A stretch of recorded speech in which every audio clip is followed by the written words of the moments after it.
Last July, I was in Rome. I walked from my hotel to the Trevi Fountain on the cobbled streets lined with beautiful cafes, bustling with residents and travelers drinking their espressos and cheering and greeting each other. Small souvenir shops selling beautiful replicas of the Colosseum, the Sistine Chapel ceiling paintings.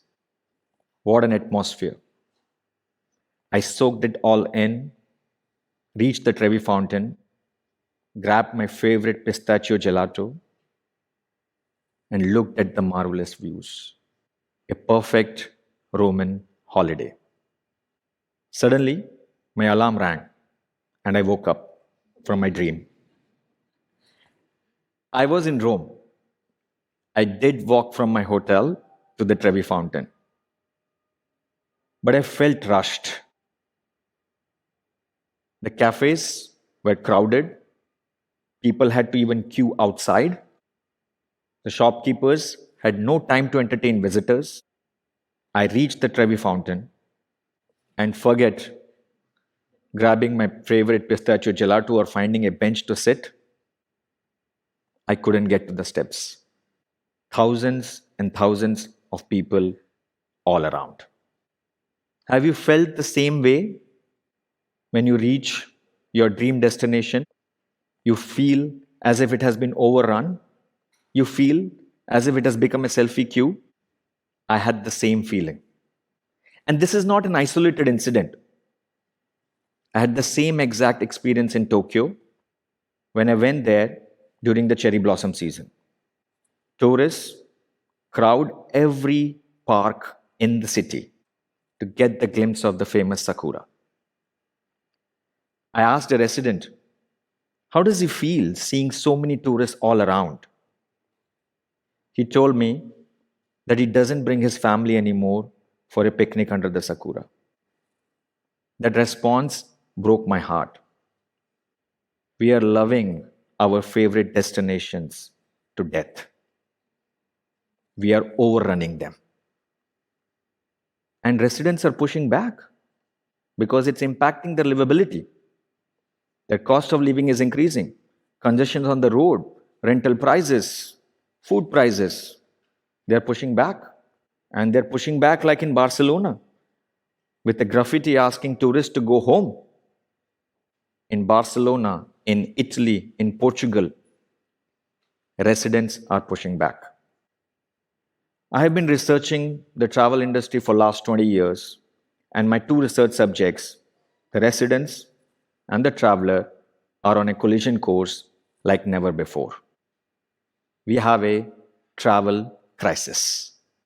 The travel industry employs about 300 million people globally, and it's going to be a $15 trillion industry by 2040.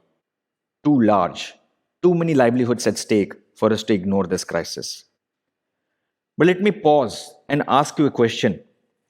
Why do we travel? We travel for joy.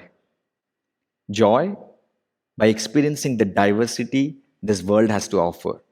Joy by experiencing different lives. Joy through a shared connection. My daughter, son, and wife are here, and I want them to experience the same joy I experienced in my Roman dream. I want all of you to experience the same joy. We need to bring joy back in travel. But it's a complex problem. We have millions of tourists getting inspired by social media and planning the travel destinations and planning the travel itineraries. We have the travel industry, which is looking for short-term profits. And we have cities who don't know how to manage the tourist inflow. There is a path forward, though. With the use of technology like AI and simple behavior changes, we could bring joy back in travel. Now imagine if we were to make the entire travel industry's objective, the airlines, the hotel, the travel tour operators, to bring joy to both residents as well as the travelers, and they have everything at their disposal, from technology to people to skilling, they will rise to the occasion. They will do three things. One, help manage crowd. help discover authentic experiences, and help drive a really, really respectful connection between the resident and the traveler. In your last trip, did you feel like rushed?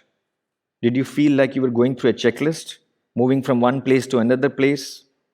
Did it feel like a chore, or did you feel joy? We all are super busy, and we all land up to the same destinations during the same peak season times without realizing quieter seasons, quieter times, or hidden paths.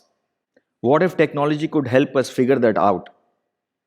Feel Florence is an app by the city of Florence which helps exactly do this for the travelers.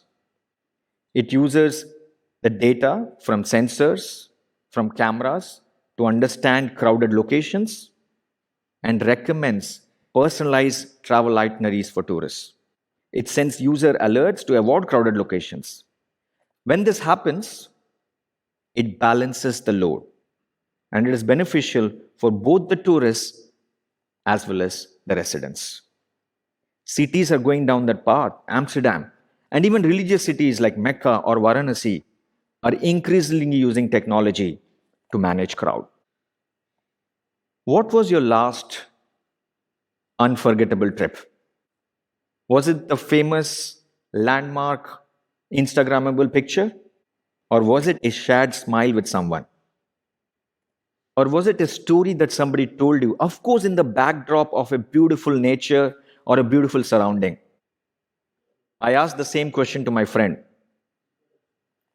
He said, if I ignore my bachelorette party outside, my last unforgettable trip was in Vietnam.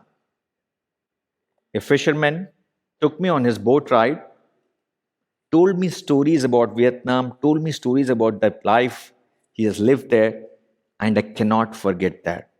What a beautiful connection. For me, it was my experience in Istanbul, in Turkey, where a cheerful cafe owner took interest in me and told me the history of Turkish tea, how to make it, and how to drink it. Whenever I think about Turkey or Istanbul, my heart fills with joy.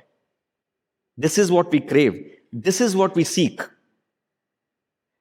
I'm sure some of you have been stranded at airports because of airline disruptions. The airline has two options. One, to check you into a hotel overlooking the terminal, or maybe organize a Turkish tea making workshop. Maybe some of us will like it, and if we like it, we will become a loyal customer of the airline. Same is the case with hotels.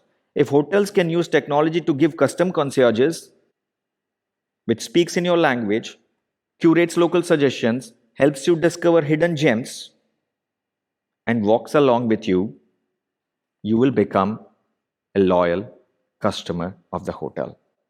Imagine the possibilities of uncovering authentic experiences that give us true joy.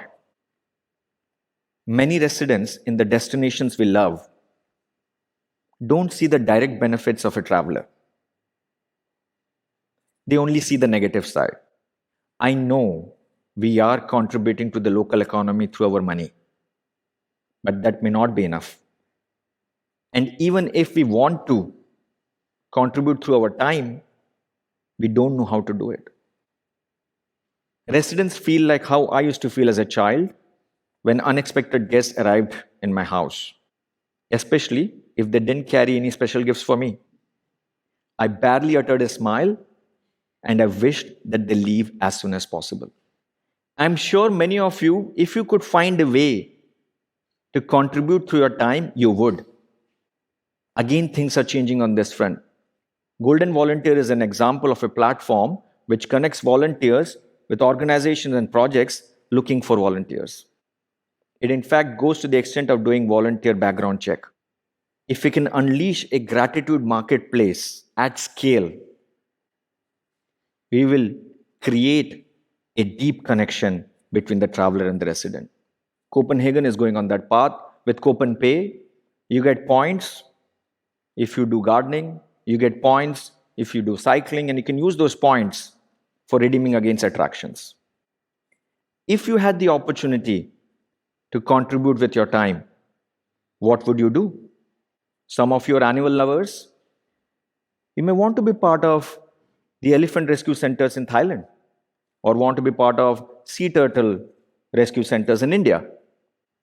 If you're environment or nature lover, you may want to be part of coral reef preservation in the Great Barrier or in Maldives. And if you're a history lover like me, you may be wanting to be part of restoration of an 800-year-old temple like this. In fact, I will seek such an opportunity and bake it in my itinerary because I will love to be part of something like this. The possibilities are infinite. The travel industry is going to grow. It's one industry that is probably encouraging tolerance in this highly polarized world. It's for us to shape positively the destinations we love and the people who call it their home. I've talked about the tools at hand and I've given you a few examples. I want to leave with one question.